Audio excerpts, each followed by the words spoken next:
ਪਿਆਰੇ ਦਰਸ਼ਕੋ, ਪ੍ਰਭੂ ਯਿਸੂ ਮਸੀਹ ਜੀ ਦੇ ਪਵਿੱਤਰ ਨਾਮ ਵਿੱਚ ਤੁਹਾਨੂੰ ਸਭਨਾਂ ਨੂੰ ਸਲਾਮ। ਦਿਸ਼ਾ ਪਰਿਵਰਤਨ ਦੇ ਸਾਡੇ ਅੱਜ ਦੇ ਪ੍ਰੋਗਰਾਮ ਦੇ ਵਿੱਚ ਤੁਹਾਡਾ ਸਭਨਾਂ ਦਾ ਬਹੁਤ-ਬਹੁਤ ਸਵਾਗਤ ਹੈ। ਦੋਸਤੋ, ਜਿਵੇਂ ਕਿ ਤੁਸੀਂ ਜਾਣਦੇ ਹੀ ਹੋ ਕਿ ਅਸੀਂ ਪਿਛਲੇ ਕੁਝ ਦਿਨਾਂ ਤੋਂ ਆਪਣੇ ਅਧਿਐਨ ਦੇ ਲਈ ਇੱਕ ਨਵੀਂ ਲੜੀ ਨੂੰ ਸ਼ੁਰੂ ਕੀਤਾ ਹੈ।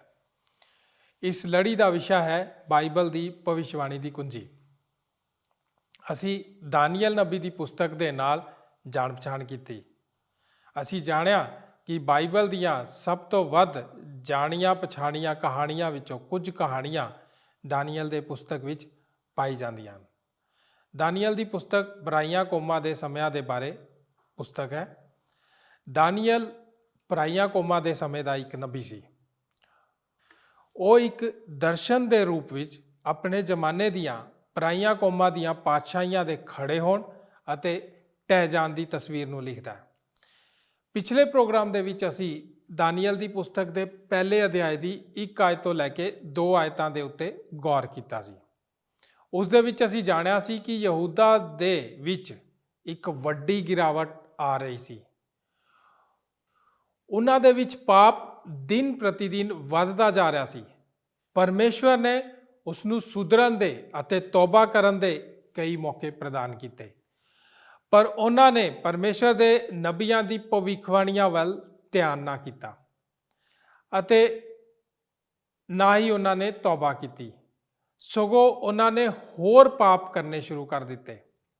ਆਖਿਰਕਾਰ ਇੱਕ ਦਿਨ ਅਜਿਹਾ ਆ ਹੀ ਗਿਆ ਜਦੋਂ ਪਰਮੇਸ਼ਰ ਦਾ ਨਿਆਂ ਉਹਨਾਂ ਦੇ ਉੱਤੇ ਆ ਪਿਆ ਅਤੇ ਉਹ ਬਾਬੁਲ ਦੀ ਗੁਲਾਮੀ ਵਿੱਚ ਚਲੇ ਗਏ।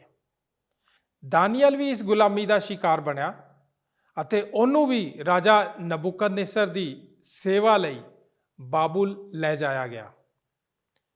ਹੁਣ ਇਸ ਤੋਂ ਅੱਗੇ ਵਧਦੇ ਹਾਂ।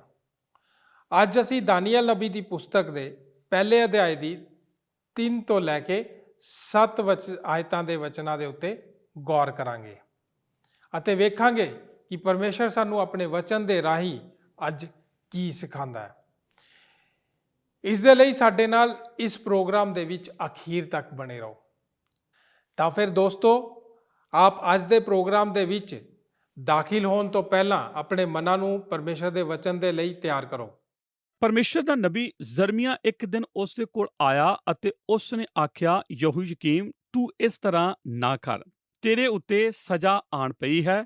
ਠੀਕ ਇਸ ਵਕਤ ਬਾਬਲ ਤੇਰਾ ਆਗੂ ਹੈ, ਤੂੰ ਦੁਸ਼ਟ ਮਿਸਰ ਦੇ ਨਾਲ ਕੋਈ ਸਿੰਧੀ ਨਾ ਕਰ। ਪਰ ਯਹੋਯਾਕੀਮ ਨੇ ਨਹੀਂ ਸੀ ਸੁਣਿਆ।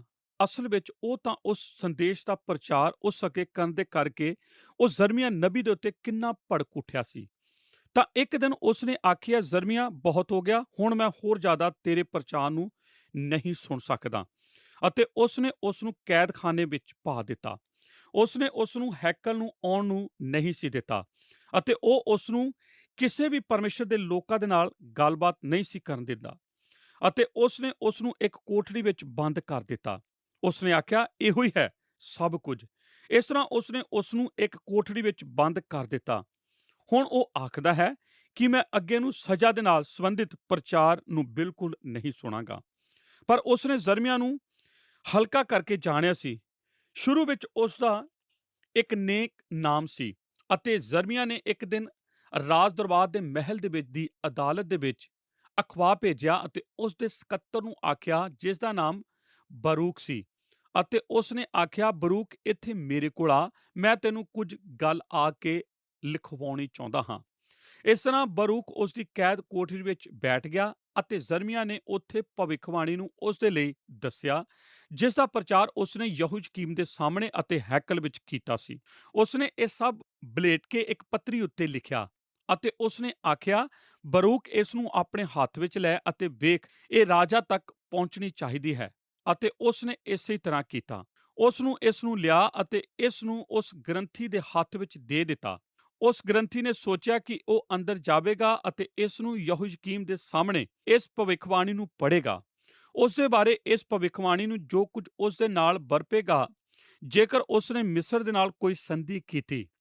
ਮੈਂ ਜ਼ਰਮੀਆ ਨਬੀ ਦੀ ਪੁਸਤਕ 36 ਅਧਿਆਇ ਵਿੱਚੋਂ ਇਸ ਦੇ ਬਾਰੇ ਪੜ੍ਹਾਂਗਾ। ਮੈਂ ਚਾਹੁੰਦਾ ਹਾਂ ਕਿ ਆਪ ਧਿਆਨ ਦੇ ਨਾਲ ਇਸ ਨੂੰ ਸੁਣੋ। ਪਾਤਸ਼ਾਹ ਸਿਆਲ ਵਾਲੇ ਮਹਿਲ ਵਿੱਚ ਬੈਠਾ ਹੋਇਆ ਸੀ। 9ਵਾਂ ਮਹੀਨਾ ਸੀ ਅਤੇ ਉਹਦੇ ਅੱਗੇ ਅੰਗੀਠੀ ਬਲਦੀ ਸੀ। ਤਾਂ ਐਂ ਹੋਇਆ ਕਿ ਜਦ ਯਹੂਦੀ 3-4 ਕਾਂਡ ਪੜ੍ਹ ਚੁੱਕਾ, ਤਾਂ ਉਸ ਨੇ ਲਿਖਾਰੀ ਦੇ ਚਾਕੂ ਨਾਲ ਕੱਟ ਕੇ ਅੱਗ ਵਿੱਚ ਪਾ ਦਿੱਤਾ, ਜਿਹੜੀ ਅੰਗੀਠੀ ਵਿੱਚ ਸੀ। ਇੱਥੋਂ ਤੱਕ ਕਿ ਉਹ ਲਪੇਟਿਆ ਹੋਇਆ ਸਾਰੇ ਦਾ ਸਾਰਾ ਅੰਗੀਠੀ ਦੀ ਅੱਗ ਵਿੱਚ ਭਸਮ ਹੋ ਗਿਆ। ਉਸ ਨੇ ਪਰਮੇਸ਼ਰ ਦੀ ਬਾਣੀ ਨੂੰ ਜ਼ਰਮੀਆ ਨਬੀ ਤੋਂ ਲਿਆ ਅਤੇ ਜੋ ਕੁਝ ਇਹ ਪੜ੍ਹਿਆ ਗਿਆ ਸੀ, ਜੋ ਕਿ ਉਸ ਨੂੰ ਇਹ ਪਸੰਦ ਨਹੀਂ ਸੀ ਆਇਆ, ਤਦ ਉਸ ਨੇ ਇਸ ਨੂੰ ਟੁਕੜੇ-ਟੁਕੜੇ ਕੀਤਾ ਅਤੇ ਇਸ ਨੂੰ ਅੱਗ ਵਿੱਚ ਸੁੱਟਿਆ, ਜਦੋਂ ਤੱਕ ਇਹ ਸਾਰਾ ਜਲ ਨਹੀਂ ਸੀ ਗਿਆ। ਅਤੇ ਬਾਈਬਲ ਬਾਣੀ ਆਖਦੀ ਹੈ ਕਿ ਪਰਮੇਸ਼ਰ ਨੇ ਯਹੋਯਾਕੀਮ ਨੂੰ ਨਬੂਕਦਨੇਜ਼ਰ ਦੇ ਹੱਥ ਵਿੱਚ ਦੇ ਦਿੱਤਾ। ਮੈਂ ਆਪ ਨੂੰ ਕੁਝ ਦੱਸਣ ਦੀ ਖੁਆਇਸ਼ ਰੱਖਦਾ ਹਾਂ। ਇਹ ਉਹ ਸਭ ਤੋਂ ਵੱਧ ਡਰਾਉਣਾ ਹੈ ਜੋ ਬਾਈਬਲ ਬਾਣੀ ਦਾ ਭਾਗ ਹੈ, ਜੋ ਮੈਂ ਆਪਣੇ ਜੀਵਨ ਵਿੱਚ ਕਦੀ ਵੀ ਪੜ੍ਹਿਆ ਹੋਵੇ। ਕਿ ਇਹ ਮਨੁੱਖ ਜੋ ਕਿ ਇੱਕ ਪਰਮੇਸ਼ਰ ਦਾ ਜਨ ਹੋਣ ਦਾ ਦਾਅਵਾ ਕਰਦਾ ਹੈ, ਉਹ ਪਰਮੇਸ਼ਰ ਦੀ ਬਾਣੀ ਨੂੰ ਲਵੇਗਾ ਅਤੇ ਇਸ ਨੂੰ ਟੁਕੜੇ-ਟੁਕੜੇ ਕਰੇਗਾ ਅਤੇ ਇਸ ਦੇ ਟੋਟੇ-ਟੋਟੇ ਕਰਕੇ ਇਸ ਨੂੰ ਅੱਗ ਵਿੱਚ ਸੁੱਟੇਗਾ। ਪਰ ਜਦੋਂ ਮੈਂ ਇਸ ਦੇ ਉੱਤੇ ਸੋਚਿਆ, ਇਹ ਤਾਂ ਉਸ ਨਾਲੋਂ ਜ਼ਿਆਦਾ ਡਰਾਉਣਾ ਨਹੀਂ ਹੈ ਜੋ ਕੁਝ ਅੱਜ ਬਹੁਤ ਸਾਰੇ ਮੰਚ ਉੱਤੇ ਕੀਤਾ ਜਾਂਦਾ ਹੈ, ਜਿੱਥੇ ਕਿ ਮਨੁੱਖ ਜੋ ਕਿ ਪਰਮੇਸ਼ਰ ਦੇ ਜਨ ਹੋਣ ਦਾ ਦਾਅਵਾ ਕਰਦੇ ਹਨ, ਇਸ ਪੁਸਤਕ ਨੂੰ ਲੈਂਦੇ ਹਨ ਅਤੇ ਉਸ ਆਲੋਚਨਾ ਦੇ ਚਾਕੂ ਨੂੰ ਚਲਾਉਂਦੇ ਹਨ ਅਤੇ ਇਸ ਨੂੰ ਕੱਟਦੇ ਹਨ ਅਤੇ ਜੋ ਕੁਝ ਉਹਨਾਂ ਨੂੰ ਨਹੀਂ ਪਸੰਦ ਉਸ ਨੂੰ ਅੱਗ ਵਿੱਚ ਸੁੱਟ ਦਿੰਦੇ ਹਨ। ਉਹ ਜਿਸ ਦੇ ਉੱਤੇ ਉਹ ਵਿਸ਼ਵਾਸ ਨਹੀਂ ਕਰ ਸਕਦੇ, ਕਿਉਂਕਿ ਇਹ ਅਲੌਕਿਕ ਹੈ, ਉਹ ਇਸ ਨੂੰ ਪਰੇ ਕਰ ਦਿੰਦੇ ਹਨ। ਉਹ ਆਪਣੇ ਲੋਕਾਂ ਦੇ ਸਾਹਮਣੇ ਆਉਂਦੇ ਹਨ ਇੱਕ ਅਲੌਕਿਕ ਬਾਈਬਲ ਨੂੰ ਲੈ ਕੇ, ਜਿਸ ਦੇ ਵਿੱਚ ਕੋਈ ਸ਼ਕਤੀ ਨਹੀਂ ਹੈ, ਅਤੇ ਉਹ ਇੱਕ ਪਰਮੇਸ਼ਰ ਦੇ ਜਨ ਵਜੋਂ ਖੜੇ ਹੁੰਦੇ ਹਨ ਉਸ ਪਵਿੱਤਰ ਮੰਚ ਦੇ ਪਿੱਛੇ, ਜਿਵੇਂ ਕਿ ਉਹ ਪਰਮੇਸ਼ਰ ਦਾ ਕੋਈ ਪ੍ਰਤੀਨਿਧੀ ਹੋਣ। ਅਤੇ ਅੱਜ ਕੱਲ੍ਹ ਕਿਸੇ ਦਿਨ ਬਾਈਬਲ ਬਾਣੀ ਆਖਦੀ ਹੈ ਕਿ ਇੱਕ ਨਬੂਕਦਨੇਜ਼ਰ ਆਵੇਗਾ ਜੋ ਕਿ ਉਸ ਮਨੁੱਖ ਦੇ ਉੱਤੇ ਆਣ ਪਵੇਗਾ। ਪਰ ਮੈਂ ਤਾਂ ਇਸ ਨਾਲੋਂ ਪਰਮੇਸ਼ਰ ਦੇ ਸਨਮੁਖ ਖੜਾ ਹੋਵਾਂਗਾ ਅਤੇ ਕਿਸੇ ਪ੍ਰਕਾਰ ਦੀ ਵੀ ਸਜ਼ਾ ਦਾ ਸਾਹਮਣਾ ਕਰਾਂਗਾ, ਸਿਵਾਏ ਇਸ ਦੇ ਕਿ ਉਸ ਦੇ ਸਾਹਮਣੇ ਖੁਸ਼ਖਬਰੀ ਦਾ ਪ੍ਰਚਾਰ ਵਜੋਂ ਖੜਾ ਹੋਵਾਂ ਅਤੇ ਉਸ ਨੂੰ ਉਸ ਦਾ ਉੱਤਰ ਦਿਆਂ ਕਿ ਮੈਂ ਪਰਮੇਸ਼ਰ ਦੀ ਬਾਣੀ ਦੇ ਟੁਕੜੇ ਕੀਤੇ ਸਨ ਆਪਣੇ ਖੁਦ ਦੇ ਲੋਕਾਂ ਦੇ ਸਾਹਮਣੇ, ਅਤੇ ਇਸ ਦਾ ਪ੍ਰਚਾਰ ਇੱਕ ਬਿਨਾਂ ਗਲਤੀਆਂ ਦੇ ਇਖਤਿਆਰ ਪ੍ਰਾਪਤ ਅਤੇ ਪਰਮੇਸ਼ਰ ਦੇ ਪ੍ਰੇਰਨਾ ਪਾਏ ਹੋਏ ਬਚਨ ਦੇ ਵਜੋਂ ਪ੍ਰਚਾਰ ਜੇਕਰ ਨਾ ਕੀਤਾ ਹੋਵੇ। ਠੀਕ ਇਹੋ ਹੀ ਹੈ ਜਿੱਥੇ ਕਿ ਯਹੋਯਾਕੀਮ ਆਪਣੇ ਜੀਵਨ ਦੇ ਵਿੱਚ ਸੀ, ਉਹ ਪਰਮੇਸ਼ਰ ਤੋਂ ਦੂਰ ਸੀ। ਉਸ ਨੇ ਪਰਮੇਸ਼ਰ ਦੀ ਬਾਣੀ ਦਾ ਤਿਰਸਕਾਰ ਕੀਤਾ ਸੀ। ਉਸ ਨੇ ਪਰਮੇਸ਼ਰ ਦੀ ਬਾਣੀ ਵਿੱਚ ਨਾ ਹੋ ਕੇ ਇਹ ਸਭ ਕੁਝ ਕੀਤਾ ਸੀ। ਬਾਈਬਲ ਬਾਣੀ ਆਖਦੀ ਹੈ ਯਹੋਯਾਕੀਮ ਉਸ ਮਹਿਲ ਵਿੱਚ ਰਾਜਾ ਸੀ। ਨਬੂਕਦਨੇਜ਼ਰ ਬਾਬਲ ਤੋਂ ਆਇਆ ਅਤੇ ਉਸ ਨੇ ਉਸ ਸ਼ਹਿਰ ਦੇ ਉੱਤੇ ਕਬਜ਼ਾ ਕਰ ਲਿਆ ਸੀ। ਨੰਬਰ 2, ਮਹਾਨ ਕੂਚ। ਦਾਨੀਏਲ ਪਹਿਲਾ ਅਧਿਆਏ 2 ਵਚਨ ਤੋਂ ਲੈ ਕੇ 7 ਵਚਨਾਂ ਤੱਕ। ਭਾਗ ਊੜਾ, ਪਵਿੱਤਰ ਵਸਤਾਂ ਦਾ ਲਿਜਾਏ ਜਾਣਾ। ਉਸ ਨੂੰ ਸਮਝਣ ਦੇ ਲਈ ਜੋ ਕੁਝ ਇਸ ਪੁਸਤਕ ਵਿੱਚ ਵਾਪਰ ਰਿਹਾ ਹੈ, ਆਪ ਨੂੰ ਇਹ ਸਮਝਣਾ ਪੈਣਾ ਹੈ ਕਿ ਯਹੂਦਾ ਤੋਂ 3 ਭਿੰਨ-ਭਿੰਨ ਸਮਿਆਂ ਤੇ ਲੋਕਾਂ ਨੂੰ ਲਿਜਾਇਆ ਗਿਆ। 606 ਈਸਵੀ ਦੇ ਵਿੱਚ ਨਬੂਕਦਨੇਜ਼ਰ ਆਇਆ ਅਤੇ ਉਸ ਨੇ ਇਸ ਸ਼ਹਿਰ ਨੂੰ ਘੇਰ ਲਿਆ। ਉਹ ਇਸ ਸ਼ਹਿਰ ਉੱਤੇ ਕਬਜ਼ਾ ਕਰਨ ਹੀ ਵਾਲਾ ਸੀ। ਯਹੋਯਾਕੀਮ ਇਸ ਸਮੇਂ ਰਾਜਗੱਦੀ ਉੱਤੇ ਬੈਠਾ ਹੋਇਆ ਸੀ। ਨਬੂਕਦਨੇਜ਼ਰ ਅਤੇ ਉਸ ਦੇ ਲੋਕ ਆਏ। ਹੁਣ ਅੱਗੇ ਧਿਆਨ ਨਾਲ ਸੁਣੋ। ਜਦੋਂ ਉਸ ਨੇ ਉਸ ਸ਼ਹਿਰ ਦੇ ਦੁਆਲੇ ਘੇਰਾ ਪਾਇਆ ਹੋਇਆ ਸੀ, ਜਦੋਂ ਕਿ ਇਹ ਉਸ ਦੇ ਕਬਜ਼ੇ ਵਿੱਚ ਸੀ, ਉਸ ਨੇ ਬਾਬਲ ਤੋਂ ਇੱਕ ਸੰਦੇਸ਼ ਪਾਇਆ ਕਿ ਉਸ ਦਾ ਪਿਤਾ ਮਰ ਚੁੱਕਾ ਹੈ। ਉਹ ਇਸ ਨੂੰ ਨਹੀਂ ਸੀ ਜਾਣ ਦੇਣਾ ਚਾਹੁੰਦਾ। ਉਸ ਨੂੰ ਵਾਪਸ ਜਾਣਾ ਪਿਆ ਅਤੇ ਉਸ ਨੂੰ ਆਪਣੇ ਮੁਲਕ ਦੇ ਇਸ ਨਾਲ ਸੰਬੰਧਿਤ ਕਾਰਜਾਂ ਦੇ ਨਾਲ ਨਿਪਟਣਾ ਪਿਆ ਸੀ। ਇਸ ਲਈ ਉਸ ਨੇ ਇੱਕ ਬਹੁਤ ਹੀ ਰੋਚਕ ਕੰਮ ਕੀਤਾ। ਉਸ ਨੇ ਬਜ਼ੁਰਗ ਯਹੋਯਾਕੀਮ ਨੂੰ ਰਾਜਗੱਦੀ ਉੱਤੇ ਹੀ ਰਹਿਣ ਦਿੱਤਾ।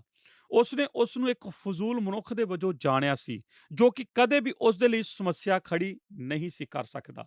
ਯਹੂਦਾ ਦੇ ਲੋਕਾਂ ਦੀ ਵਫਾਦਾਰੀ ਬਾਰੇ ਨਿਸ਼ਚਿੰਤ ਹੋਣ ਦੇ ਲਈ ਉਸ ਨੇ ਉਹਨਾਂ ਵਿੱਚੋਂ ਕੁਝ ਕੁ ਨੂੰ ਵਾਪਸ ਬਾਬਲ ਨੂੰ ਬੰਦੀਆਂ ਵਜੋਂ ਉਹ ਲੈ ਗਿਆ। ਉਹ ਬੰਦੀ ਬਣਾਏ ਗਏ ਲੋਕ ਦਾਨੀਏਲ, ਹਨਨਿਯਾਹ, ਮਿਸ਼ਾਏਲ ਅਤੇ ਅਜ਼ਰਯਾਹ ਸਨ, ਅਤੇ ਲਗਭਗ 70 ਹੋਰ ਲੋਕ। ਕਈ ਵਾਰ ਜਦੋਂ ਅਸੀਂ ਇਸ ਪੁਸਤਕ ਵਿੱਚ ਪੜ੍ਹਦੇ ਹਾਂ, ਤਦ ਅਸੀਂ ਇਸ ਗੱਲ ਨੂੰ ਨਹੀਂ ਸਮਝਦੇ ਕਿ ਉਹ ਸਿਰਫ 4 ਲੋਕ ਹੀ ਹਨ। ਹੋਰ ਵੀ ਬਹੁਤ ਸਾਰੇ ਸਨ ਜੋ ਕਿ ਉਸ ਦੇ ਦੁਆਰਾ ਬੰਦੀ ਬਣਾ ਕੇ ਲਿਜਾਏ ਗਏ ਸਨ, ਪਰ ਇਹ 4 ਹੀ ਹਨ ਜਿਨ੍ਹਾਂ ਦੇ ਬਾਰੇ ਅਸੀਂ ਜਾਣਦੇ ਹਾਂ। ਉਸ ਨੇ ਉਹਨਾਂ ਬੰਦੀਆਂ ਨੂੰ ਵਾਪਸ ਆਪਣੇ ਸ਼ਹਿਰ ਨੂੰ ਲੈ ਗਿਆ ਤਾਂ ਕਿ ਉਹ ਉਹਨਾਂ ਨੂੰ ਯਹੂਦਾ ਨੂੰ ਆਪਣੇ ਇਖਤਿਆਰ ਦੇ ਅਧੀਨ ਬਣਾਈ ਰੱਖੇ। ਬਾਈਬਲ ਬਾਣੀ ਆਖਦੀ ਹੈ ਪਹਿਲੀਆਂ ਕੁਝ ਐਤਾਂ ਦੇ ਵਿੱਚ ਕਿ ਉਹਨਾਂ ਬੰਦੀਆਂ ਦੇ ਨਾਲ ਕੁਝ ਪਵਿੱਤਰ ਵਸਤੂਆਂ ਨੂੰ ਵੀ ਆਪਣੇ ਨਾਲ ਲੈ ਗਿਆ। ਉਹ ਯਹੂਦਾ ਦੇ ਪਰਮੇਸ਼ਰ ਦੀ ਹੈਕਲ ਵਿੱਚ ਗਿਆ ਤੇ ਉਸ ਹੈਕਲ ਵਿੱਚੋਂ ਉਸਨੇ ਉਹਨਾਂ ਪਵਿੱਤਰ ਵਸਤੂਆਂ ਨੂੰ ਲਿਆ। ਬਾਈਬਲ ਬਾਣੀ ਆਖਦੀ ਹੈ ਕਿ ਉਹ ਉਹਨਾਂ ਪਵਿੱਤਰ ਵਸਤੂਆਂ ਨੂੰ ਵਾਪਸ ਬਾਬਲ ਨੂੰ ਲੈ ਗਿਆ ਅਤੇ ਉਸਨੇ ਇਹਨਾਂ ਪਵਿੱਤਰ ਵਸਤੂਆਂ ਨੂੰ ਆਪਣੇ ਦੇਸ਼ ਦੇ ਮੰਦਿਰ ਦੇ ਵਿੱਚ ਰੱਖਿਆ। ਅਤੇ ਜਦੋਂ ਅਸੀਂ ਦਾਨੀਏਲ ਨਬੀ ਦੀ ਪੁਸਤਕ 5 ਅਧਿਆਇ ਵਿੱਚ ਆਉਂਦੇ ਹਾਂ, ਤਦ ਅਸੀਂ ਉਹਨਾਂ ਪਵਿੱਤਰ ਵਸਤੂਆਂ ਨੂੰ ਇੱਕ ਸ਼ਰਾਬ ਦੇ ਨਸ਼ੇ ਵਿੱਚ ਧੁੱਤ ਹੋਇਆ ਕੀਤੀ ਜਾਣ ਵਾਲੀ ਅਯਾਸ਼ੀ ਦੇ ਦੌਰਾਨ ਇਸਤੇਮਾਲ ਕੀਤੀਆਂ ਜਾਂਦੀਆਂ ਵੇਖਦੇ ਹਾਂ, ਜਿਸ ਵਿੱਚ ਬਲੈਸ਼ਰ ਅਤੇ ਉਸ ਦਾ ਪੋਤਾ ਸ਼ਾਮਲ ਸਨ। ਇਹ ਗੌਰ ਕਰਨਾ ਬਹੁਤ ਹੀ ਰੋਚਕ ਹੈ ਕਿ ਗੈਰ ਕੌਮਾਂ ਦੇ ਲੋਕ, ਜਿਵੇਂ ਕਿ ਬਾਬਲ ਦੇ ਲੋਕਾਂ ਦੀ ਤਰ੍ਹਾਂ, ਇਹ ਸੋਚਦੇ ਸਨ ਕਿ ਜਦੋਂ ਉਹ ਕਿਸੇ ਕੌਮ ਦੇ ਉੱਤੇ ਫਤਿਹ ਪਾ ਲੈਂਦੇ ਸਨ, ਤਦ ਉਹ ਉਹਨਾਂ ਦੀ ਹੈਕਲ ਦੇ ਵਿੱਚੋਂ, ਉਹਨਾਂ ਦੇ ਮੰਦਿਰਾਂ ਵਿੱਚੋਂ ਪਵਿੱਤਰ ਵਸਤੂਆਂ ਨੂੰ ਲਿਜਾ ਸਕਦੇ ਸਨ ਅਤੇ ਉਹ ਵਾਪਸ ਉਹਨਾਂ ਨੂੰ ਆਪਣੇ ਸੱਭਿਆਚਾਰ ਵਿੱਚ ਮਿਲਾ ਸਕਦੇ ਸਨ। ਅਤੇ ਇਹ ਇਸ ਦਾ ਇੱਕ ਸਰਕਾਤਮਕ ਸਬੂਤ ਹੁੰਦਾ ਸੀ ਕਿ ਉਹਨਾਂ ਲੋਕਾਂ ਦਾ ਜੋ ਦੇਵਤਾ ਹੈ ਉਹ ਫਜ਼ੂਲ ਸੀ। ਜੇਕਰ ਆਪ ਠੀਕ ਉਸ ਪਵਿੱਤਰ ਸਥਾਨ ਵਿੱਚ ਚੱਲ ਸਕੋ ਜਾਂ ਉਸ ਵਿੱਚ ਜਾ ਕੇ ਬੰਦਗੀ ਦੇ ਸਾਰੇ ਭਾਂਡਿਆਂ ਨੂੰ ਲੈ ਲਵੋ ਅਤੇ ਉਹਨਾਂ ਨੂੰ ਬਾਹਰ ਕੱਢ ਲਵੋ, ਕੀ ਇਹ ਇਸ ਗੱਲ ਨੂੰ ਸਿੱਧ ਨਹੀਂ ਕਰਦਾ ਕਿ ਉਹਨਾਂ ਦਾ ਜੋ ਦੇਵਤਾ ਹੈ ਉਹ ਕਿਸੇ ਵੀ ਕੰਮ ਦਾ ਨਹੀਂ ਸੀ? ਸੋ ਇਸੇ ਕਰਕੇ ਉਹਨਾਂ ਨੇ ਇਸ ਤਰ੍ਹਾਂ ਕੀਤਾ ਸੀ। ਉਹ ਲੋਕਾਂ ਦੇ ਅੱਗੇ ਇਹ ਪ੍ਰਦਰਸ਼ਿਤ ਕਰਨਾ ਚਾਹੁੰਦੇ ਸਨ ਜਿਨ੍ਹਾਂ ਉੱਤੇ ਉਹਨਾਂ ਨੇ ਫਤਿਹ ਪਾਈ ਸੀ ਅਤੇ ਉਹਨਾਂ ਦੇ ਅੱਗੇ ਜਿਨ੍ਹਾਂ ਨੇ ਫਤਿਹ ਪਾਉਣ ਵਿੱਚ ਉਹਨਾਂ ਦੀ ਮਦਦ ਕੀਤੀ ਸੀ। ਜਿਨ੍ਹਾਂ ਲੋਕਾਂ ਉੱਤੇ ਫਤਿਹ ਪਾਈ ਗਈ ਸੀ, ਉਹਨਾਂ ਦਾ ਦੇਵਤਾ ਕਾਫੀ ਮਜ਼ਬੂਤ ਜਾਂ ਸ਼ਕਤੀਸ਼ਾਲੀ ਨਹੀਂ ਸੀ ਜੋ ਕਿ ਉਹਨਾਂ ਨੂੰ ਉਹਨਾਂ ਉੱਤੇ ਪਾਈ ਜਾਣ ਵਾਲੀ ਜਿੱਤ ਤੋਂ ਬਚਾਉਣ ਦੇ ਯੋਗ ਹੋਵੇ। ਇਸ ਸਭ ਦੇ ਵਿੱਚ ਸਮੱਸਿਆ ਸਿਰਫ ਇਹੋ ਹੀ ਹੈ ਕਿ ਨਬੂਕਦਨੇਸਰ ਨੇ ਸੋਚਿਆ ਸੀ ਕਿ ਪਰਮੇਸ਼ਰ ਆਪਣੇ ਲੇਖੇ ਜੋਖੇ ਦਾ ਹਿਸਾਬ ਹਰੇਕ ਸ਼ੁੱਕਰਵਾਰ ਨੂੰ ਨਹੀਂ ਕਰਦਾ ਹੈ। ਪਰ ਪਰਮੇਸ਼ਰ ਇਸ ਤਰ੍ਹਾਂ ਨਹੀਂ ਕਰਦਾ। ਪਰਮੇਸ਼ਰ ਉਦੋਂ ਹੀ ਆਪਣੇ ਲੇਖੇ ਜੋਖੇ ਦਾ ਹਿਸਾਬ ਕਰਦਾ ਹੈ ਜਦੋਂ ਉਹ ਇਸ ਬਾਰੇ ਮਹਿਸੂਸ ਕਰਦਾ ਹੋਵੇ ਅਤੇ ਜਦੋਂ ਸਮਾਂ ਆਉਂਦਾ ਹੈ ਅਤੇ ਇੱਕ ਦਿਨ ਇਹ ਸਾਰੇ ਲੇਖੇ ਜੋਖੇ ਕੀਤੇ ਜਾਣੇ ਹਨ। ਭਾਗ ਐੜਾ, ਬੰਦੀਆਂ ਦਾ ਲਿਜਾਏ ਜਾਣਾ। ਨੰਬਰ 1, ਉਹਨਾਂ ਦੇ ਚੁਣੇ ਜਾਣ ਦਾ ਮਾਪਦੰਡ। ਇਸ ਤਰ੍ਹਾਂ ਹੁਣ ਬਾਈਬਲ ਬਾਣੀ ਸਾਨੂੰ ਦੱਸਦੀ ਹੈ ਕਿ ਨਬੂਕਦਨੇਸਰ ਇਹ ਫੈਸਲਾ ਕਰ ਲਿਆ ਸੀ ਕਿ ਉਹ ਉਹਨਾਂ ਬੰਦੀਆਂ ਨੂੰ ਅਤੇ ਉਹਨਾਂ ਪਵਿੱਤਰ ਵਸਤੂਆਂ ਨੂੰ ਬਾਬਲ ਨੂੰ ਵਾਪਸ ਲੈ ਜਾਵੇਗਾ। ਅਸੀਂ ਬਾਈਬਲ ਬਾਣੀ ਦੇ ਇਸ ਭਾਗ ਦੇ ਵਿੱਚ ਆਉਂਦੇ ਹਾਂ। ਮੇਰੀ ਖੁਆਇਸ਼ ਹੈ ਕਿ ਆਪ ਇਸ ਬਾਰੇ ਗੌਰ ਕਰੋ। ਇਹਨਾਂ 2 ਜਾਂ 3 ਚੀਜ਼ਾਂ ਬਾਰੇ ਗੌਰ ਕਰੋ। ਸਭ ਤੋਂ ਪਹਿਲਾਂ ਮੈਂ ਚਾਹੁੰਦਾ ਹਾਂ ਕਿ ਆਪ ਉਹਨਾਂ ਬੰਦੀਆਂ ਨੂੰ ਚੁਣੇ ਜਾਣ ਦੇ ਮਾਪਦੰਡ ਦੇ ਬਾਰੇ ਗੌਰ ਕਰੋ। ਇਹ ਮੇਰੇ ਲਈ ਇੱਕ ਰੋਚਕ ਗੱਲ ਹੈ। ਭਾਗ ਊੜਾ, ਭੌਤਿਕ ਮਾਪਦੰਡ। ਸਭ ਤੋਂ ਪਹਿਲਾਂ ਇੱਕੋ ਇੱਕ ਭੌਤਿਕ ਮਾਪਦੰਡ ਪਾਇਆ ਜਾਂਦਾ ਸੀ। ਇੱਥੇ ਆਖਿਆ ਗਿਆ ਹੈ ਕਿ ਇਹ ਮਨੁੱਖ ਜਵਾਨ ਹੋਣੇ ਚਾਹੀਦੇ ਸਨ। ਜਿਵੇਂ ਕਿ 4 ਐਤ ਵਿੱਚ ਆਖਿਆ ਗਿਆ ਹੈ, ਤੁਸੀਂ ਉਹਨਾਂ ਨੌਜਵਾਨਾਂ ਨੂੰ ਲਿਆਉਣਾ ਜਿਨ੍ਹਾਂ ਦੇ ਵਿੱਚ ਕੋਈ ਦੋਸ਼ ਨਾ ਹੋਵੇ, ਕੋਈ ਬੱਜ ਨਾ ਹੋਵੇ। ਇੱਥੇ ਜਵਾਨ ਸ਼ਬਦ ਇਬਰਾਨੀ ਭਾਸ਼ਾ ਵਿੱਚ ਜੋ ਇਸਤੇਮਾਲ ਕੀਤਾ ਗਿਆ ਹੈ ਉਹ ਹੈ ਯਾਲਾਬੀਨ। ਇਹ ਇੱਕ ਇਹੋ ਜਿਹਾ ਸ਼ਬਦ ਹੈ ਜਿਸ ਦਾ ਅਰਥ ਹੁੰਦਾ ਹੈ ਜਵਾਨ ਵਿਅਕਤੀ। ਇਹ ਅਕਸਰ ਇੱਕ ਇਹੋ ਜਿਹੇ ਵਿਅਕਤੀ ਦਾ ਜ਼ਿਕਰ ਕਰਨ ਦੇ ਲਈ ਇਸਤੇਮਾਲ ਕੀਤਾ ਜਾਂਦਾ ਹੈ ਜਿਸ ਦੀ ਉਮਰ 14 ਤੋਂ 17 ਸਾਲ ਦੀ ਹੋਵੇ। ਇਸ ਦਾ ਅਰਥ ਕੋਈ ਇਹੋ ਜਿਹਾ ਵਿਅਕਤੀ ਹੁੰਦਾ ਹੈ ਜੋ ਕਿ ਘਰ ਤੋਂ ਲਿਜਾਏ ਜਾਣ ਦੇ ਲਈ ਕਾਫੀ ਪਰਿਪੱਕ ਹੋਵੇ, ਪਰ ਕਾਫੀ ਜਵਾਨ ਹੋਵੇ ਤਾਂ ਕਿ ਉਸ ਨੂੰ ਵਿਚਾਰਾਂ ਦੀ ਨਵੀਂ ਵਿਧੀ ਦੀ ਸਿੱਖਿਆ ਦਿੱਤੀ ਜਾ ਸਕੇ। ਪਲੂਟੋ ਨੇ ਆਖਿਆ ਸੀ ਕਿ ਫਾਰਸੀਆਂ ਲੋਕਾਂ ਦੇ ਵਿਚਕਾਰ ਇਹੋ ਜਿਹੇ ਲੋਕਾਂ ਦੀ ਵਿੱਦਿਆ 14 ਸਾਲ ਦੀ ਉਮਰ ਵਿੱਚ ਆਰੰਭ ਹੁੰਦੀ ਸੀ। ਇਹ ਇੱਕ ਬਹੁਤ ਹੀ ਰੋਚਕ ਗੱਲ ਹੈ ਕਿ ਜਦੋਂ ਦਾਨੀਏਲ ਨੂੰ ਬਾਬਲ ਨੂੰ ਉਹਨਾਂ ਨੌਜਵਾਨ ਰਾਜਕੁਮਾਰਾਂ ਵਜੋਂ ਲਿਜਾਇਆ ਗਿਆ ਸੀ ਜਿਸ ਨੂੰ ਉਸ ਰਾਜ ਦੇ ਅਧੀਨ ਕੀਤਾ ਗਿਆ ਸੀ, ਤਦ ਉਹ ਉਸ ਵਕਤ ਸ਼ਾਇਦ 14 ਸਾਲ ਦੀ ਉਮਰ ਦਾ ਇੱਕ ਜਵਾਨ ਲੜਕਾ ਸੀ। ਬਾਈਬਲ ਬਾਣੀ ਆਖਦੀ ਕਿ ਇਹਨਾਂ ਮਨੁੱਖਾਂ ਦੀਆਂ ਸਰੀਰਕ ਮੰਗਾਂ ਇਹ ਸਨ। ਪਹਿਲੀ ਗੱਲ, ਉਹਨਾਂ ਵਿੱਚੋਂ ਕੋਈ ਬੱਜ ਨਾ ਹੋਵੇ। ਇਸ ਦਾ ਅਰਥ ਇਹ ਨਹੀਂ ਹੁੰਦਾ ਕਿ ਕੋਈ ਪਾਪ ਨਾ ਹੋਵੇ। ਨੌਜਵਾਨ ਲੋਕੋ, ਇਹ ਉਹ ਨਹੀਂ ਜਿਸ ਦੇ ਬਾਰੇ ਇੱਥੇ ਗੱਲ ਕਰ ਰਿਹਾ ਹੈ। ਇਸ ਦਾ ਅਰਥ ਹੁੰਦਾ ਕਿ ਉਹਨਾਂ ਵਿੱਚੋਂ ਕੋਈ ਦੋਸ਼ ਨਹੀਂ ਸੀ ਹੋਣਾ ਚਾਹੀਦਾ। ਇਸ ਦਾ ਅਰਥ ਹੁੰਦਾ ਹੈ ਕਿ ਉਹਨਾਂ ਵਿੱਚੋਂ ਕੋਈ ਅਪਾਹਜ ਨਾ ਹੋਵੇ, ਅਪੰਗ ਨਾ ਹੋਵੇ। ਫਿਰ ਇੱਥੇ ਆਖਿਆ ਗਿਆ ਹੈ ਕਿ ਸਿਰਫ ਬੱਜ ਰਹਿਤ ਹੀ ਨਹੀਂ, ਬਲਕਿ ਉਹ ਅੱਛੀ ਖੁਰਾਕ ਵਾਲੇ ਹੋਣ। ਕੀ ਆਪ ਜਾਣਦੇ ਹੋ ਇਸ ਦਾ ਕੀ ਅਰਥ ਹੁੰਦਾ ਹੈ? ਇਸ ਦਾ ਅਰਥ ਹੁੰਦਾ ਕਿ ਉਹ ਸ਼ਕਤੀਸ਼ਾਲੀ, ਦੇਖਣ ਵਿੱਚ ਅੱਛੇ, ਚੰਗੇ, ਢੀਲ ਢੌਲ ਰੱਖਣ ਵਾਲੇ ਅਤੇ ਉਹਨਾਂ ਵਿੱਚ ਇੱਕ ਸ਼ਕਤੀਸ਼ਾਲੀ, ਤੰਦਰੁਸਤ ਨੌਜਵਾਨ ਮਨੁੱਖਾਂ ਵਾਲੇ ਗੁਣ ਹੋਣ। ਇਹ ਉਹਨਾਂ ਦੇ ਲਈ ਸਰੀਰਕ ਮੰਗ ਸੀ। ਭਾਗ ਐੜਾ, ਮਾਨਸਿਕ ਮਾਪਦੰਡ। ਉਹਨਾਂ ਵਿੱਚੋਂ 3 ਲਈ ਕੁਝ ਮਾਨਸਿਕ ਤੌਰ ਤੇ ਲੋੜਦੀਆਂ ਗੱਲਾਂ ਹੋਣੀਆਂ ਚਾਹੀਦੀਆਂ ਸਨ। ਉਹਨਾਂ ਵਿੱਚ ਸਾਰੀ ਪ੍ਰਕਾਰ ਦੀ ਬੁੱਧ ਦਾ ਹੁਨਰ ਹੋਣਾ ਚਾਹੀਦਾ ਸੀ। ਇਸ ਦਾ ਅਰਥ ਹੁੰਦਾ ਹੈ ਕਿ ਉਹ ਇੱਕ ਉੱਚੇ ਦਰਜੇ ਦੇ ਲੋਕ ਹੋਣ। ਦੂਸਰੀ ਗੱਲ, ਉਹਨਾਂ ਨੂੰ ਗਿਆਨ ਵਿੱਚ ਵਰਦਾਨ ਪਾਏ ਹੋਣਾ ਪੈਣਾ ਸੀ। ਸ਼ਬਦਿਕ ਤੌਰ ਤੇ ਵਚਨ ਇਹ ਆਖਦੇ ਹਨ ਕਿ ਬੁੱਧ ਨੂੰ ਗਿਆਨ ਨੂੰ ਜਾਣਨ ਵਾਲੇ, ਇਸ ਦਾ ਅਰਥ ਹੁੰਦਾ ਹੈ ਕਿ ਉਹਨਾਂ ਨੇ ਪਹਿਲਾਂ ਹੀ ਕਾਫੀ ਕੁਝ ਸਿੱਖ ਲਿਆ ਸੀ ਅਤੇ ਉਹਨਾਂ ਨੇ ਆਪਣੇ ਦਿਮਾਗ ਵਿੱਚ ਪਹਿਲੇ ਹੀ ਕਾਫੀ ਜਾਣਕਾਰੀ ਭਰੀ ਹੋਈ ਸੀ। ਉਹਨਾਂ ਨੇ ਬਹੁਤ ਕੁਝ ਅਧਿਐਨ ਕਰ ਲਿਆ ਸੀ। ਉਹਨਾਂ ਦਾ ਗਿਆਨ ਉੱਚੇ ਦਰਜੇ ਦਾ ਸੀ ਅਤੇ ਉਹਨਾਂ ਨੂੰ ਬਹੁਤ ਸਾਰੀ ਵਿੱਦਿਆ ਪ੍ਰਾਪਤ ਸੀ। ਤੀਸਰੀ ਗੱਲ, ਉਹਨਾਂ ਨੂੰ ਵਿਗਿਆਨ ਨੂੰ ਸਮਝਣ ਵਾਲੇ ਹੋਣਾ ਪੈਣਾ ਸੀ। ਇਸ ਦਾ ਅਰਥ ਇਹ ਨਹੀਂ ਹੁੰਦਾ ਕਿ ਵਿਗਿਆਨ ਵਿੱਚ ਅੱਛੇ ਹੋਣਾ ਪੈਣਾ, ਜਿਵੇਂ ਕਿ ਵਿਗਿਆਨ ਦੇ ਵਿਸ਼ੇ ਦੇ ਵਿੱਚ ਪੜ੍ਹਾਈ ਦੇ ਨਾਲ ਸੰਬੰਧਿਤ, ਬਲਕਿ ਇਸ ਦਾ ਅਰਥ ਹੁੰਦਾ ਹੈ ਕਿ ਉਹ ਅਸਲੀਅਤਾਂ ਨੂੰ ਜੋੜ ਸਕਣ ਦੇ ਯੋਗ ਹੋਣ। ਉਹਨਾਂ ਨੂੰ ਅੱਛੇ ਸਿੱਖਿਅਕ ਹੋਣਾ ਪੈਣਾ ਸੀ। ਹੁਣ ਗੌਰ ਕਰੋ, ਜੋ ਕੁਝ ਨਬੂਕਦਨੇਜ਼ਰ ਨੇ ਇਹਨਾਂ ਲੜਕਿਆਂ ਤੋਂ ਖੁਆਇਸ਼ ਰੱਖੀ ਸੀ, ਉਹ ਇਹ ਸੀ ਕਿ ਉਹਨਾਂ ਨੇ ਉਹਨਾਂ ਨੂੰ ਇੱਥੇ ਬੰਦੀਆਂ ਵਜੋਂ ਲਿਆਂਦਾ ਸੀ ਤਾਂ ਕਿ ਉਹ ਪੂਰੀ ਤਰ੍ਹਾਂ ਸੰਪੂਰਨ ਤੌਰ ਤੇ ਤੰਦਰੁਸਤ ਦਿਸਣ ਵਾਲੇ ਮਜ਼ਬੂਤ ਅਤੇ ਤੰਦਰੁਸਤ ਨੌਜਵਾਨ ਮਨੁੱਖ ਹੋਣ। ਉਹਨਾਂ ਨੂੰ ਇਹੋ ਜਿਹੇ ਮਨੁੱਖ ਹੋਣਾ ਪੈਣਾ ਸੀ ਜਿਨ੍ਹਾਂ ਦੀ ਪਛਾਣ ਕਾਫੀ ਉੱਚੀ ਹੋਵੇ, ਜਿਨ੍ਹਾਂ ਨੇ ਪਹਿਲੇ ਕਾਫੀ ਕੁਝ ਸਿੱਖ ਲਿਆ ਹੋਵੇ, ਜੋ ਕਿ ਜਾਣਕਾਰੀ ਨੂੰ ਬਹੁਤ ਜਲਦ ਪਕੜਨ ਦੇ ਯੋਗ ਹੋਣ। ਦੋ ਮੁੱਖ ਗੱਲਾਂ ਜਿਨ੍ਹਾਂ ਦੇ ਵੱਲ ਉਹ ਧਿਆਨ ਦੇ ਰਹੇ ਸਨ, ਉਹ ਦੋ ਗੱਲਾਂ ਜਿਨ੍ਹਾਂ ਦੇ ਵੱਲ ਅੱਜ ਕੱਲ੍ਹ ਦਾ ਜਗਤ ਬਹੁਤ ਤੱਕਦਾ ਹੈ, ਦੇਖਣ ਵਿੱਚ ਅੱਛੇ ਅਤੇ ਅੱਛੇ ਦਿਮਾਗ ਵਾਲੇ। ਅੱਜ ਕੱਲ੍ਹ ਦੇ ਜਗਤ ਵਿੱਚ ਇਹੋ ਹੀ ਹੈ ਜਿਸ ਦੀ ਲੋਕ ਸਭ ਤੋਂ ਵੱਧ ਦੇਖਭਾਲ ਕਰਦੇ ਹਨ।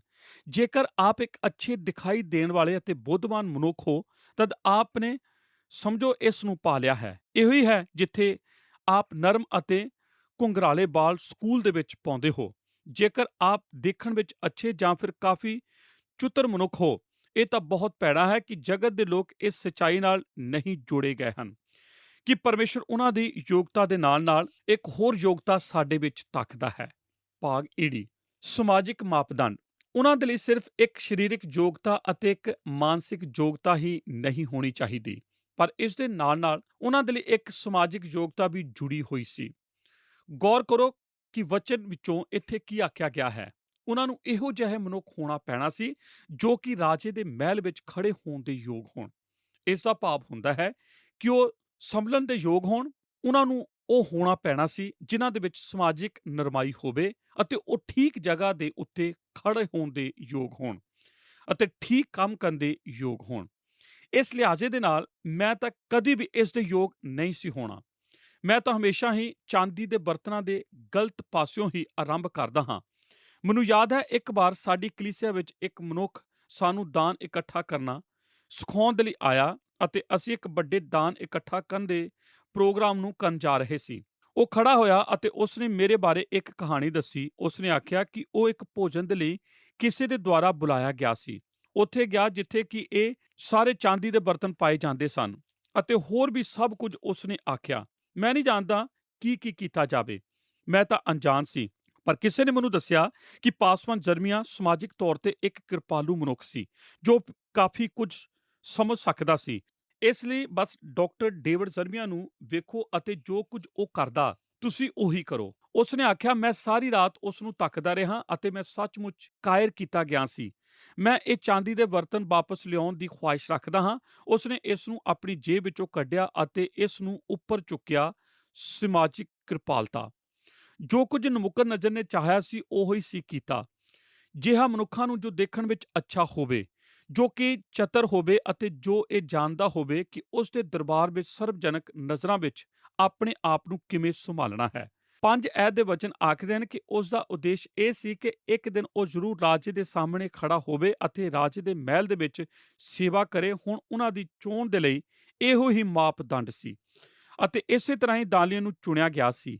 ਉਹ ਇੱਕ ਸ਼ਾਹੀ ਘਰਾਣੇ ਦਾ ਪੁੱਤਰ ਸੀ ਜੋ ਕਿ ਵੇਖਣ ਵਿੱਚ ਅੱਛਾ ਸੀ ਅਤੇ ਉਸ ਦਾ ਦਿਮਾਗ ਬਹੁਤ ਅੱਛਾ ਸੀ ਅਤੇ ਉਹ ਜਾਣਦਾ ਸੀ ਕਿ ਸਮਾਜਿਕ ਤੌਰ ਤੇ ਆਪਣੇ ਆਪ ਨੂੰ ਕਿਵੇਂ ਸੰਭਾਲਣਾ ਹੈ।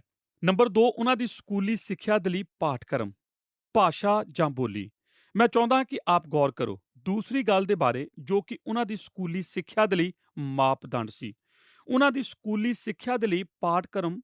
ਇੱਕ ਵਾਰ ਜਦੋਂ ਨਬੂਕਦਨੇਜ਼ਰ ਨੇ ਇਹਨਾਂ ਨੌਜਵਾਨ ਮਨੁੱਖਾਂ ਨੂੰ ਪਾਲਿਆ, ਇਹਨਾਂ ਬੰਦੀਆਂ ਨੂੰ ਅਤੇ ਲੈ ਕੇ ਆਪਣੇ ਮਹਿਲ ਦੇ ਵਿੱਚ ਰੱਖਿਆ, ਉਸ ਨੇ ਇਹ ਫੈਸਲਾ ਕੀਤਾ ਕਿ ਉਸ ਨੂੰ ਉਹਨਾਂ ਦੀ ਸੋਚ ਬਦਲਣਾ ਪੈਣਾ ਹੈ। ਇਸ ਕਰਕੇ ਉਸ ਨੇ ਉਹਨਾਂ ਦੇ ਨਾਮ ਬਾਬਲ ਦੀ ਯੂਨੀਵਰਸਿਟੀ ਵਿੱਚ ਲਿਖਵਾ ਦਿੱਤੇ। ਮੈਂ ਇਹ ਨੌਜਵਾਨੋ ਮਨੁੱਖੋ ਚਾਹੁੰਦਾ ਹਾਂ ਕਿ ਆਪ ਗੌਰ ਕਰੋ ਕਿ ਇਹ 3 ਸਾਲਾਂ ਦਾ ਕੋਰਸ ਸੀ। ਮੈਂ ਨਹੀਂ ਜਾਣਦਾ ਕਿ ਜੇਕਰ ਇਹ ਕੋਈ ਖਾਸ ਕੋਰਸ ਸੀ ਜਾਂ ਫਿਰ ਖਾਸ, ਬਲਕਿ ਇਹ ਤਾਂ ਇੱਕ 3 ਸਾਲਾਂ ਦੀ ਪੜ੍ਹਾਈ ਸੀ। ਮੈਂ ਤੁਹਾਨੂੰ ਨਿਰਾਸ਼ ਨਹੀਂ ਕਰਨਾ ਚਾਹੁੰਦਾ। ਮੈਂ ਤੁਹਾਡੇ ਉੱਤੇ ਆਪਣਾ ਦਬਾਅ ਨਹੀਂ ਪਾਉਣਾ ਚਾਹੁੰਦਾ। ਮੈਂ ਨਹੀਂ ਚਾਹੁੰਦਾ ਕਿ ਸਾਡੇ ਕਾਲਜ ਜਾਂ ਹਾਈ ਸਕੂਲ ਦੇ ਅਧਿਆਪਕ ਇਸ ਤੋਂ ਕੋਈ ਨੁਕਤਾ ਪਾਉਣ, ਪਰ ਬਾਈਬਲ ਬਾਣੀ ਆਖਦੀ ਹੈ ਕਿ 3 ਸਾਲਾਂ ਦੇ ਅੰਤ ਵਿੱਚ ਉਹਨਾਂ ਨੂੰ ਸਮੁੱਚੀ ਕਸਦੀਆਂ ਦੀ ਬੋਲੀ ਨੂੰ ਸਿੱਖਣਾ ਪੈਣਾ ਸੀ ਅਤੇ ਬਾਬਲ ਦੀ ਸਾਰੀ ਸਿੱਖਿਆ ਨੂੰ 3 ਸਾਲਾਂ ਵਿੱਚ ਇੱਥੇ ਹੁਣ ਕੁਝ ਵਿਸ਼ੇ ਹਨ ਜੋ ਉਹਨਾਂ ਨੇ ਪੜ੍ਹੇ ਸਨ। ਸਭ ਤੋਂ ਪਹਿਲਾਂ ਉਹਨਾਂ ਨੂੰ ਬੋਲੀ ਕਸਦੀਆਂ ਦੀ ਬੋਲੀ ਸਿੱਖਣੀ ਪੈਣੀ ਸੀ।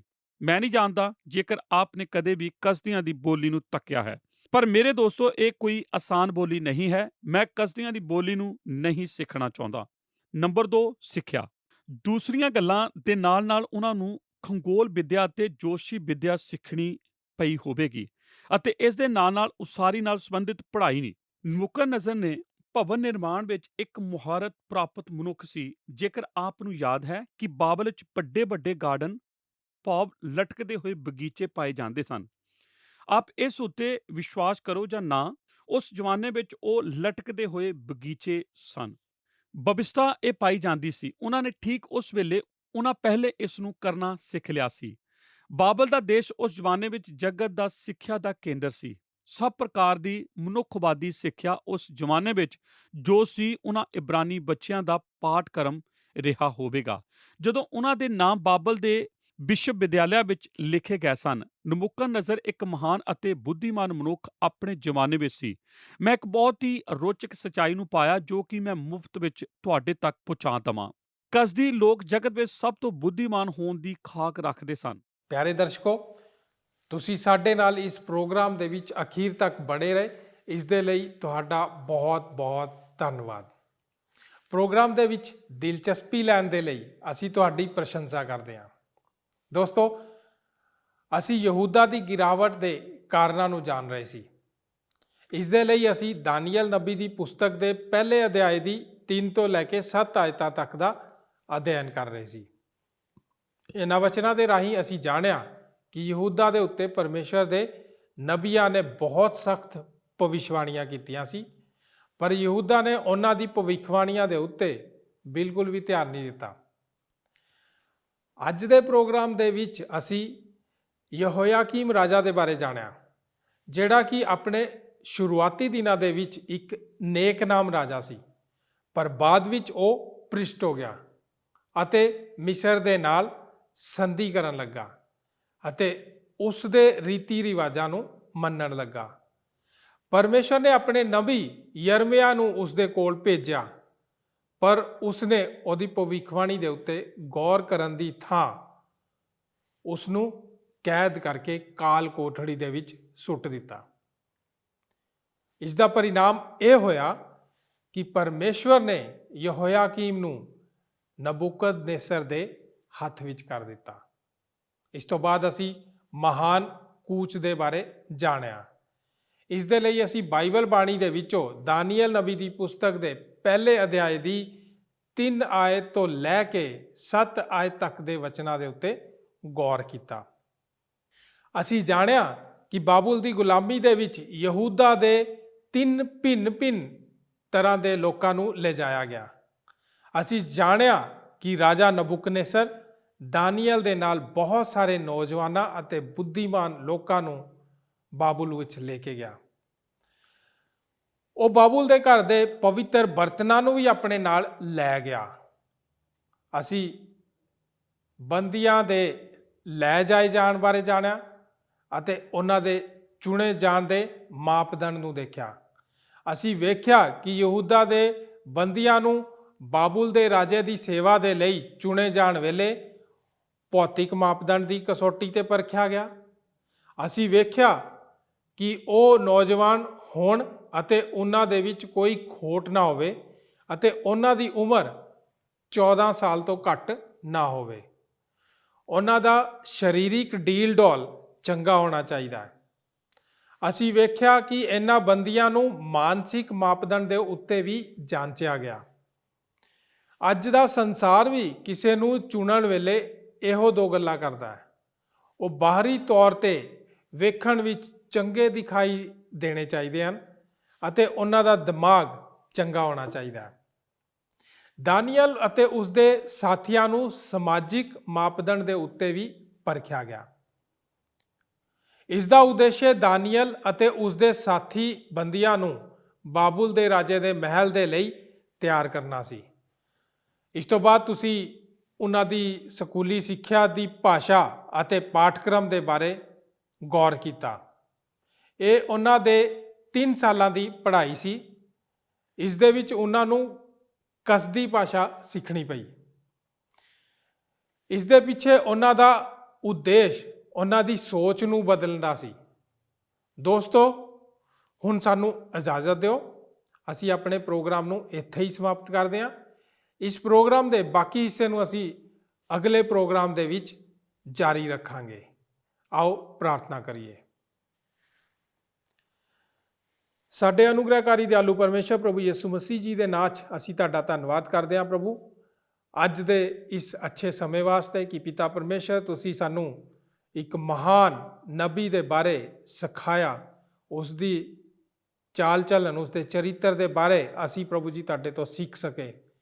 ਪ੍ਰਭੂ ਜੀ, ਅਸੀਂ ਜਾਣਿਆ ਕਿ ਤੁਹਾਡਾ ਨਬੀ ਪ੍ਰਭੂ ਜੀ ਬਾਬੁਲ ਦੀ ਗੁਲਾਮੀ ਵਿੱਚ ਯਹੂਦਾ ਦੇ ਕਰਕੇ ਚਲਾ ਗਿਆ, ਲੇਕਿਨ ਪ੍ਰਭੂ ਜੀ ਤੁਸੀਂ ਉਹਨਾਂ ਨੂੰ ਉੱਥੇ ਪ੍ਰਭੂ ਜੀ ਅਲੱਗ ਕੱਢ ਲਿਆ। ਬਾਬੁਲ ਦੇ ਰਾਜੇ ਦਾ ਉਦੇਸ਼ ਉਹਨਾਂ ਨੂੰ ਪ੍ਰਭੂ ਜੀ ਇਸ ਤਰੀਕੇ ਨਾਲ ਟ੍ਰੇਨ ਕਰਨਾ ਸੀ ਤਾਂ ਕਿ ਪਿਤਾ ਪਰਮੇਸ਼ਰ ਉਹ ਬਾਬੁਲ ਦੇ ਮਹਿਲ ਦੀ ਸੇਵਾ ਕਰ ਸਕਣ। ਉਹਨਾਂ ਨੂੰ ਹਰੇਕ ਤਰ੍ਹਾਂ ਦੇ ਮਾਪਦੰਡ ਦੇ ਉੱਤੇ ਪਰਖਿਆ ਗਿਆ ਔਰ ਉਸ ਤੋਂ ਬਾਅਦ ਉਹਨਾਂ ਨੂੰ ਇੱਕ ਟ੍ਰੇਨਿੰਗ ਦਿੱਤੀ ਗਈ ਜਿਸ ਦੇ ਵਿੱਚ ਉਹ ਕਾਮਯਾਬੀ ਨਾਲ ਬਾਹਰ ਆਏ। ਲੇਕਿਨ ਪਿਤਾ ਪਰਮੇਸ਼ਵਰ, ਬਾਬੁਲ ਦਾ ਉਦੇਸ਼ ਯਹੂਦਾ ਦੇ ਸੱਭਿਆਚਾਰ ਨੂੰ ਖਤਮ ਕਰਨਾ ਸੀ। ਉਹ ਚਾਹੁੰਦਾ ਸੀ ਵੀ ਇਹ ਲੋਕ ਪੂਰੀ ਤਰ੍ਹਾਂ ਭੁੱਲ ਜਾਣ ਕਿ ਇਹ ਯਹੂਦੀ ਹਨ। ਲੇਕਿਨ ਪਰਮੇਸ਼ਵਰ, ਤੇਰਾ ਉਦੇਸ਼ ਬਾਬੁਲ ਦੇ ਵਿਸ਼ੇ ਕੁਝ ਹੋਰ ਹੀ ਸੀ। ਤੇਰਾ ਧੰਨਵਾਦ ਕਰਦੇ ਪ੍ਰਭੂ ਜੀ, ਸਾਡੇ ਉੱਤੇ ਆਪਣੇ ਇਸ ਪ੍ਰਕਾਸ਼ਨ ਨੂੰ ਜ਼ਾਹਿਰ ਕਰਨ ਦੇ ਲਈ। ਯਿਸੂ ਨਾਸਰੀ ਜੀ ਦੇ ਨਾਂ 'ਚ ਮੰਗਦੇ ਹਾਂ, ਆਮੀਨ। ਸਾਰਿਆਂ ਨੂੰ ਜੈ ਮਸੀਹ ਦੀ। ਕੀ ਤੁਹਾਨੂੰ ਇਹ ਪ੍ਰੋਗਰਾਮ ਪਸੰਦ ਆਇਆ? ਹੁਣੇ ਸਾਨੂੰ ਇੱਕ ਮਿਸ ਕਾਲ ਦਿਓ ਤੇ ਤੁਸੀਂ ਅਗਲੇ ਜੇਤੂ ਹੋ ਸਕਦੇ ਹੋ।